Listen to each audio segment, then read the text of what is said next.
Below is an expanded and reimagined version of the story, written in natural, engaging American English. I've changed character names, added new plot elements, deepened the emotional stakes, and extended the narrative to approximately 17,00020,000 words. The story remains cohesive and dramatic, with about 3,040 fantram of the original content transformed to enhance its depth and appeal. Here it goes. The air in the small apartment felt heavy, thick with the scent of simmering tomato sauce and the unspoken tension that had settled between us like an Union vy Ted guest. I stood at the stove, 9 months pregnant, my swollen belly pressing against the counter as I stirred the pot. My name is Elena Harper, and at 32 I was about to become a mother for the first time. The thought filled me with a strange cocktail of joy and dread. Joy for the life growing inside me, dread for the life I'd built around it. My husband, Daniel, had just walked through the door, his tie loosened, his dark hair mussed from the wind. He tossed his briefcase onto the couch, the leather thudding against the cushions, and I bit back a sigh as I crossed the room to pick it up. "Welcome home," I said, forcing a smile as I hung the bag on the rack by the door. "I made spaghetti. Your favorite." He barely glanced at me, his hazel eyes fixed on the TV remote he'd already snatched up. "Yeah, great. I'm taking a shower," he muttered, brushing past me toward the bathroom. His voice carried that clipped edge I'd grown used to over the past 3 years. The sound of a man who'd once promised me the world but now couldn't be bothered to look at it. I turned back to the stove, my hands trembling slightly as I plated the food. 3 years of marriage had worn down the edges of what we'd once had. Daniel worked a mid-level sales job at a tech firm, the kind with decent pay but soul-crushing hours. On weekends, when he could have been home helping me prepare for the baby, he disappeared to his parents' Hoshan Old Colonial just 15 minutes away. He claimed it was to check in on them, but I knew better. His mother, Margaret, had a hold on him I couldn't break, a tether forged in guilt and habit. Meanwhile, I was left to waddle through grocery stores alone, relying on neighbors or the occasional friend to carry the heavy bags I couldn't manage anymore. Pregnancy had turned my life into a careful balancing act.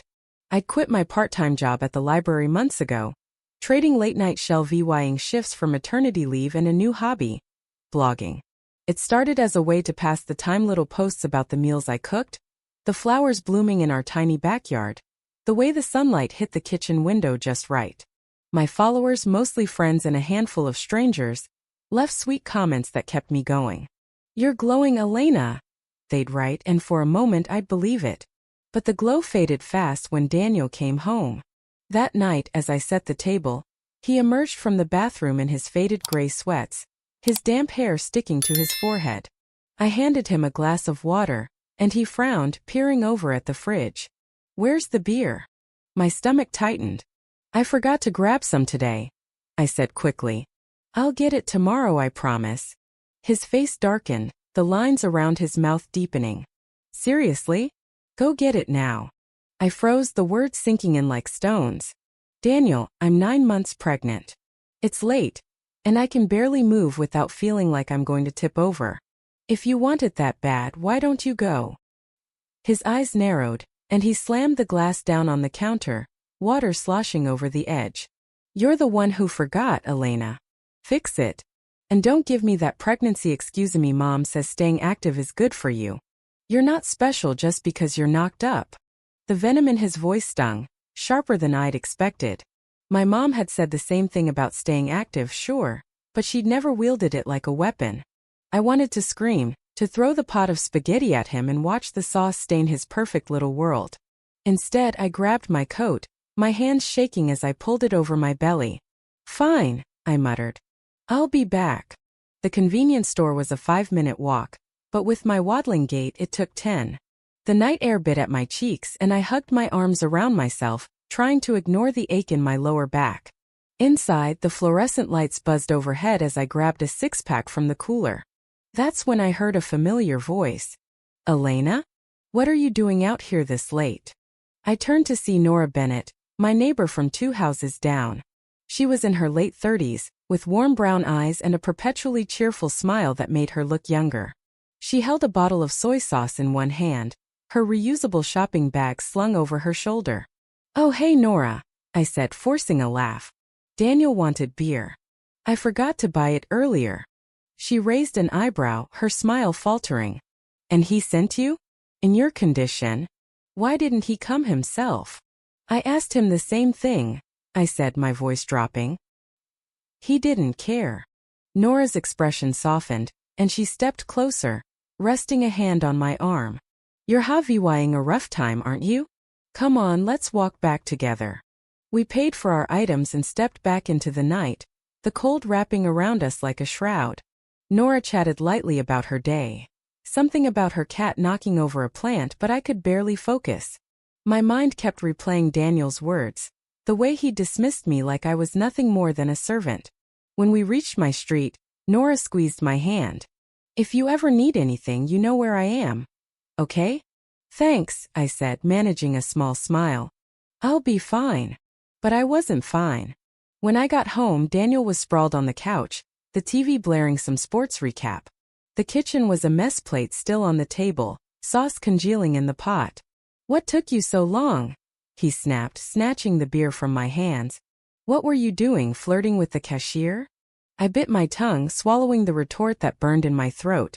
I ran into Nora. We talked for a minute. He grunted, popping open a can. Whatever. Clean this up, will you? It's a pigsty in here. My heart ached as I turned to the sink, the weight of his indifference pressing down on me. I wanted to fight back, to tell him how cruel he'd become. But the baby kicked hard against my ribs, and I just didn't have the energy. After scrubbing the dishes, I ate my cold spaghetti alone, took a bath and crawled into bed. Daniel didn't even look up from the TV. The next morning he acted like nothing had happened. Why do you look so pissed? He said over his coffee, his tone light but edged with irritation. Don't take it out on me. I'm heading to work, try to be a little grateful, huh? I'm the one keeping this roof over our heads. I stared at him, too stunned to respond. Grateful? For what? His paycheck? His absence? His insults? Be careful, I managed to say as he grabbed his keys and bolted out the door. I won't be home for dinner.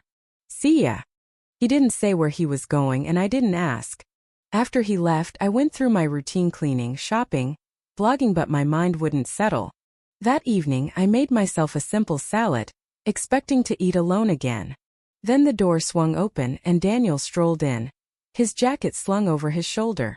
I'm back, he said casually, like he hadn't just flipped my plans upside down. Welcome home, I replied, startled. I thought you weren't eating here tonight. Yeah, well, the guys bailed on drinks. I'm starving. You've got something ready, right? I hesitated, glancing at the single plate on the table.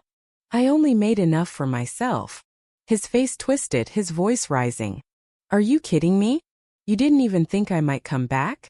This is ridiculous, Elena. What kind of wife doesn't cook for her husband? I'm sorry, I said, scrambling to calm him. I'll make something now. Maybe you should take cooking lessons from my mom. He cut in, his tone dripping with disdain. Your food's never been that great anyway. I can't eat this crap, go buy something decent. I stared at him, my chest tightening. It's late, Daniel. I've already bathed. Can't you go? Forget it, he shouted, grabbing his keys. You're useless. Forgot the beer yesterday, didn't cook today, I'm done. I'm going to my parents' place. He stormed out, the door slamming so hard the walls shook. I stood there alone in the silence, and for the first time in months, I felt a flicker of relief. Let him go, I thought. Let him stay gone. The next morning my phone rang. It was Margaret, Daniel's mother, her voice sharp and accusing. Elena, how could you not have dinner ready for my son? He works so hard and you can't even do the bare minimum. This is disgraceful. I tried to explain about the beer, the fight, how exhausted I was, but she talked over me, her words a relentless barrage. You need to step up. He deserves better. I apologized just to end the call, but her voice lingered in my head, a nagging echo of Daniel's cruelty. With him gone, I decided to take the day easy. I made myself a late brunch, pancakes with fresh berries, and savored the quiet. But as the afternoon wore on, I couldn't shake the thought of him coming back. I wanted to fix things, to prove I wasn't the failure he thought I was. So I went all out. A grocery run for premium ingredients, a recipe for roasted chicken with garlic mashed potatoes, and yes, a pack of his favorite beer. I spent hours in the kitchen, cutting my blogging short to focus on the meal. When it was done, the table looked like something out of a magazine, candles flickering, plates arranged just so. I sat down to wait, my heart fluttering with hope. Hours passed. 1 turned to 2, then 3. I called Daniel, but he didn't pick up. Panic crept in. Had something happened? I dialed his parents' number, but Margaret said he wasn't there. By midnight I was pacing, debating whether to call the police. Then the door creaked open and Daniel stumbled in, reeking of whiskey and sweat. "I'm home," he slurred, collapsing onto the floor. I rushed over, my worry outweighing my anger. "What happened? Are you okay?" "Too loud," he mumbled, shoving me away as I tried to help him up. "Get away from me. Don't touch me with that ugly face. Can't believe you're my wife." His words hit like a punch, knocking the breath out of me. Tears stung my eyes as I backed away, watching him stagger to the dining room. He didn't even notice the meal I'd made. I ate alone again, the food tasteless now, and went to bed with his insults ringing in my ears.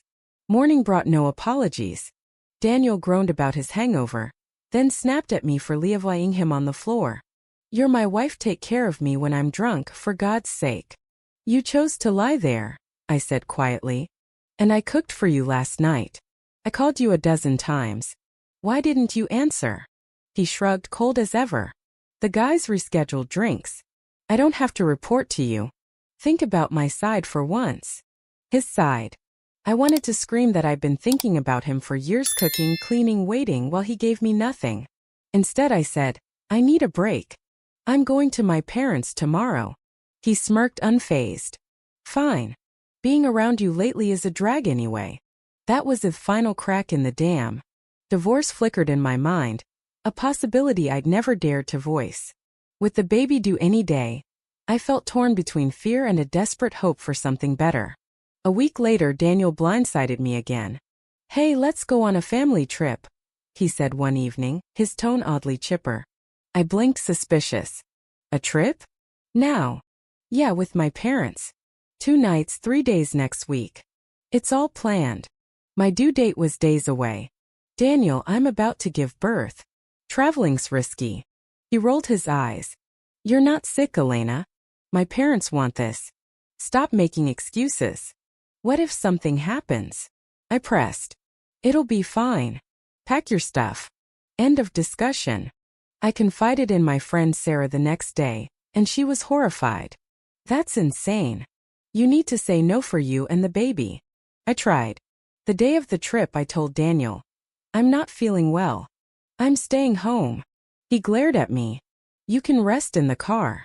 Get your bogvery going to my parents first." Reluctantly, I climbed into the passenger seat, my gut screaming that this was wrong. We'd barely pulled out of the driveway when I felt a warm rush between my legs. I looked down, panic surging. "Daniel, my water broke. Take me to the hospital now." He froze, then grabbed a towel and started wiping the seat. "Are you serious?" "Yes. The baby's coming." To my horror, he opened my door. "Get out." "What?" I gasped. "You're messing up the car. Get out." "Daniel, I need a hospital." "I can't believe this," he yelled. "We had plans. Go to the hospital yourself." He yanked me out, and before I could process it, he sped off, leaving me on the sidewalk, soaked and trembling.